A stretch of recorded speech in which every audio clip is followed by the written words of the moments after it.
Greetings. Today is our Langston Golf Course edition. As you can see, we've been suffering severe rains in the Washington, D.C. area. Today's talk focuses on one, what's going on with the Tesla earnings, sort of our analysis of what the implications of this are. Number two, we look at tire setups. And so there's a question of how is your tire setup, and should there be changes to your tire setups uh, for better performance in terms of things to think about. Unfortunately, sorry about that, guys. Need just a little cleaning action there. So this is Greg for Tesla Fan Insight. Thanks once again for joining us. All the usual suspects of my good friends there, Jerry, Mr. Malele, our friends from Sweden. Thanks for joining us once again. If this is your first time on our channel, please take time to like to subscribe. Hey, Sean. If you're a repeat visitor, welcome back. Please remember to like and subscribe. Any comments definitely influences how this video is actually set up in terms of the hierarchy of other videos to be watched. This is an interesting session today because this is 3 times in 2 days is a lot of video, but I think the earnings announcement we just had is a pretty important one that just happened. I wanted to sort of comb through it just a little bit and highlight things that I think are important to consider. So, as you all know, Tesla is the #1 most shorted stock on the stock exchange. Thank you, Sean. What's fascinating about this is that, so if you think about it, there's a company called Facebook, there's a company called Google, there's a company called Amazon. Their operations are so broad and wide that they tend to be excellent companies to short, primarily, or they tend to be good companies to short because there's a lot of volatility in their stock price. The issue, though, with Tesla is you can put a drone over the factory and count the number of vehicles coming out. And based on the fact that at minimum they're selling only the cars with dual, with 310-mile range, there's a bottom end of what each car theoretically should sell for. So I'm very surprised at the decision of the hedge funds to go ahead and short, given that they can use binoculars and put somebody on the hill and count the number of cars that Tesla is producing and then delivering to customers to get a ballpark sense of what the revenues are for the company. So I have to admit, based on how simple this process is, I think it's kind of dumb to go after a company where you can tell whether or not they actually have revenue and sales along a certain line. And I think going forward into the future, I think we'll see people being a lot more cautious about going after them, given that they can do this. Now, that said, where we are right now is that I was tempted to call this show Tesla has $700 million worth of strippers. And the reason for that is the loss experience was $700 million. And so when everyone lists it as they lost money, et cetera, the suggestion is there are a bunch of strippers that were there. They were burning cash to pay these strippers, and therefore it was a bad use of cash, hence the company is a bad company. And it's sort of implied by the term burn. The reality is that, the company is using the capital for legitimate reasons like building out the production lines. And the result is they're able to produce 5,000 vehicles a week and heading towards 6,000. The goal is 10,000 by next year. And I think it's an excellent use of cash in terms of deliverables that come from the expenditure of those cash. Now, if the only result was happy executives and a bunch of strippers, then you could argue that the burn of cash was a bad idea. But I have to admit that I've done some trading along the lines of a hedge fund before, and I think this has got to be one of the worst places to short there is, because you can actually watch and see whether or not your short is well thought out in terms of number of vehicles produced and customers purchasing them happily so, etc. So bottom line is, some very smart people have shorted this thing. They're going to be relatively quiet, but I am seeing some short sort of comments in the form of, for example, CNN said, they lost $700 million plus and it could have been worse. Well, the reality is that you have an ongoing company. They don't have pre-existing facilities like Ford or GM, which aren't investing. They're closing and selling plants. So it's a whole different party in terms of getting the company rolling to service customers in the form of delivering vehicles that are high value proposition. So long-winded statement to say congratulations to Tesla on the 5,000 a week vehicle arrival and the revenue that goes with it. I also want to say congratulations because the bigger issue that comes up is they need to generate enough cash from sales to reduce or eliminate the need to go back to the marketplace by force in terms of getting the capital they need to continue to grow. My assessment of things is that it's hard to mess with Elon Musk when he's focused because Tesla has a lot of revenue coming in from different places. And when companies are that big with a lot of cash on their balance sheets, they can kind of create the future they want by moving very, small amounts of cash one place to the other. You can get success. But again, I say, if you got 5,000 vehicles coming out of the things, you can say 60,000 times 5,000, you know how much money is that per week. And it gives you a feel for being able to anticipate what the revenue is across the company by counting the number of sales going on, Model X, Model S, and the Model 3. A caveat that I found interesting about so there's information that's typically released during earnings calls that help you to paint a better picture of Tesla. And one piece of information that came out I thought was fascinating was the fact that Tesla has announced that they actually have a situation going right now where in the tent there are no robots. Now, I find this fascinating because one of the suggestions about how people build cars is you first you sort of build the production line, then you put people on that production line, then you install robots strategically to pick up certain duties that it's better for robots to do than people, and then you may or may not increase the number of robots. But in the case of, for example, Toyota, they go no more than 25% robots because they're looking for the quality that people bring into the equation when cars are being assembled. And Tesla has been losing out on that aspect of things when it comes to the Model 3 production. So I thought it was kind of a chuckle that Tesla skipped the step of putting people into the process first and then replacing them with robots. And now as we're building in the tent, they're actually going to all people and no robots, and now reintroducing robots strategically because of both cost and just an efficiency process. So I think it's an interesting process. The other note we talked about yesterday is they're actually bringing in folks from other places to actually help out, and so it's slowing down service and other aspects of Tesla because they're trying to avoid hiring more people and also have experienced people that know a lot about the car in the form of mechanics that are good, so that untrained people aren't the ones who are building the car, and you can hire folks and train them in and have them replace those folks who are headed back to their previous jobs.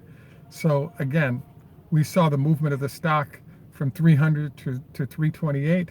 It's my belief that once the institutional investors get a hold of the stock, that it's going to end up in the 350 range within the next 3 or 4 days. But I wouldn't be surprised to see it in the 370, 380 range and settle back into the 340 range as we wait on what the next rounds of earnings might yield. I also think that what could influence that as well is if we hear of the fact that they've now solidified a higher number of produced units, I think could be another variable that would bump the stock price. But I think right now the good news can be baked in and embraced. The second thing that I've chosen to address today is something that I've been sort of commenting on periodically, which is what's going on with the tires. Now, there's an interesting suggestion that's made for people who really like performance but don't want to destroy their vehicles, which is to do what's called a summer setup and a winter setup. So basically what this means is that if you want, so there are some numbers that came out, and what the numbers suggest is that if you have a 20-inch wide wheel, you're getting, as in the performance version, you're getting 3.2 seconds 0 to 60 times with the Model 3 in performance. If you don't have the performance set up and you do 18-inch tires, you're getting about a 3.6 second 0 to 60. And that's a nice little performance difference. What was also suggested to me is that on any vehicle, you have about a 1-inch play there. So if your a tire is built for a 20-inch, you could go to a 19 or 21. And so what's interesting about this is that you can actually perhaps change up the performance and perhaps the number of miles you get from your vehicle by going to either a wider or more narrow tire.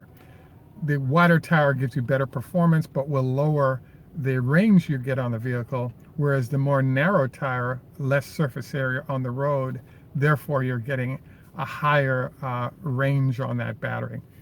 So you have to sort of maybe get a setup situation that's consistent with what you want to do, because obviously in heavy snow areas, a snow tire makes sense once you're in that period.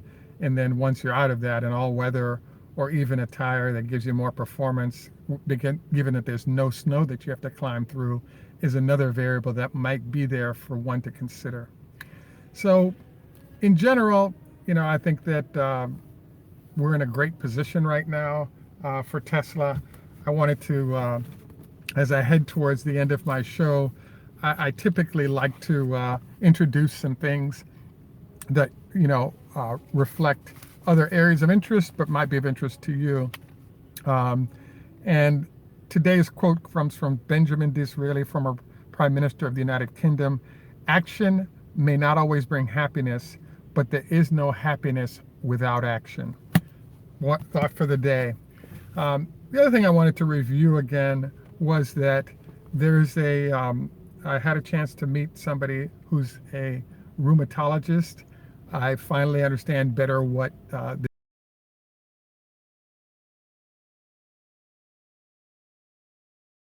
that every day you should do 20 leg lifts with about a 5-pound weight on each leg.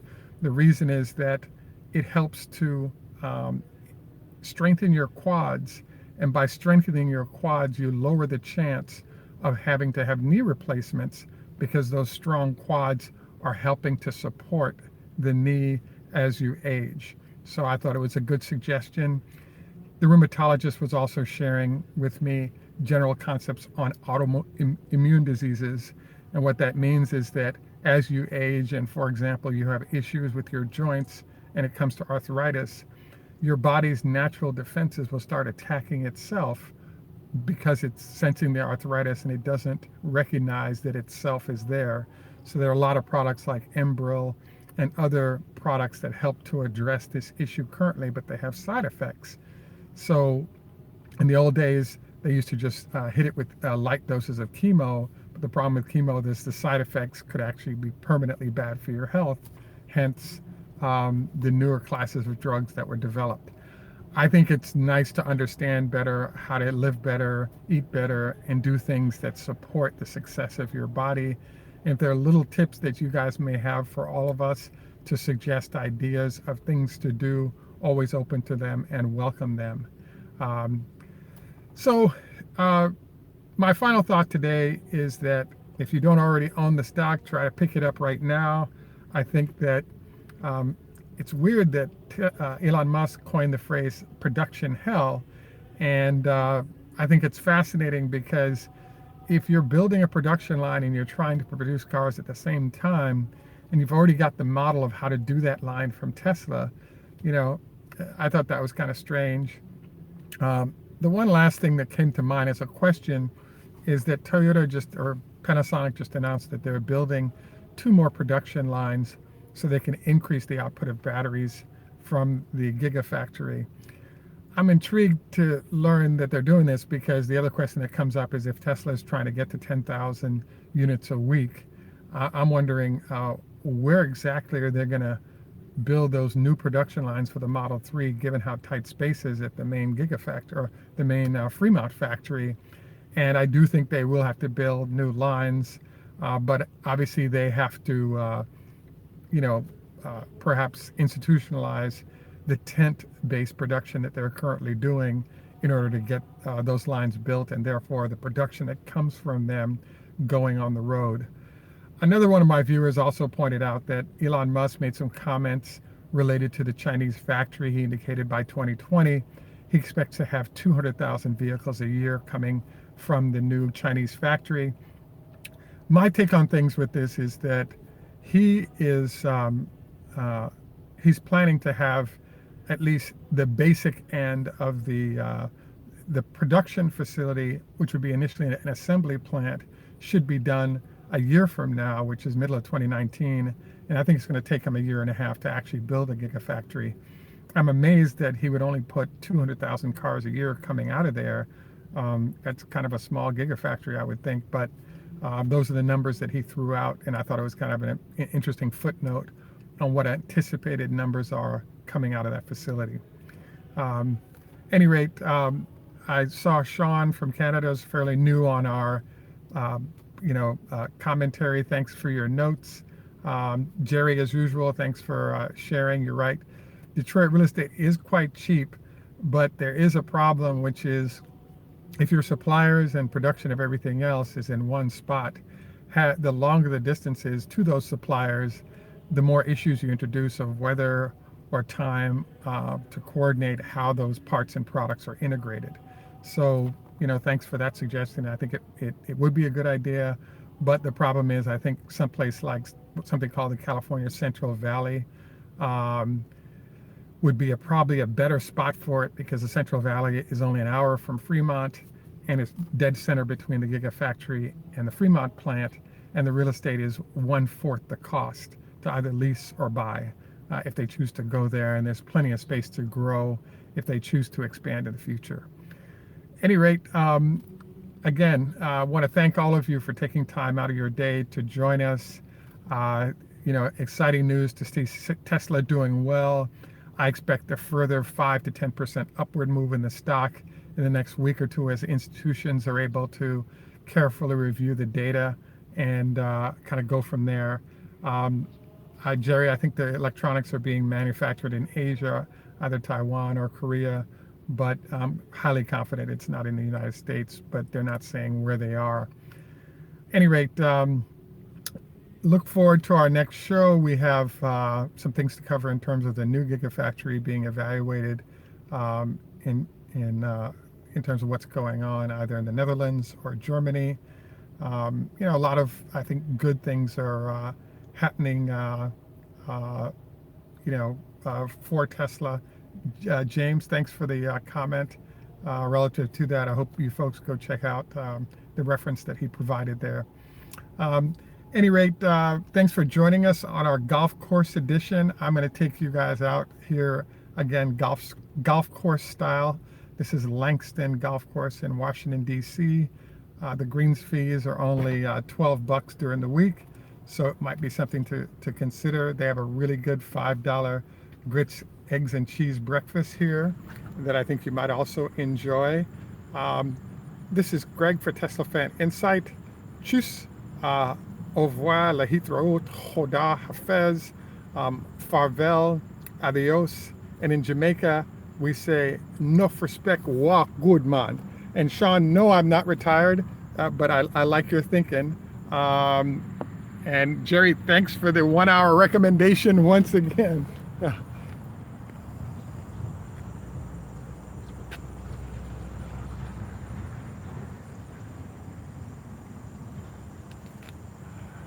By the way, the greens fees tend to be pretty low at this golf course, and they don't have a sprinkling system, but the rain has been so heavy that it makes it look like a real deal nice golf course, which is nice. Will do. I will go for the super chat. Thank you. All right, guys, have a great day.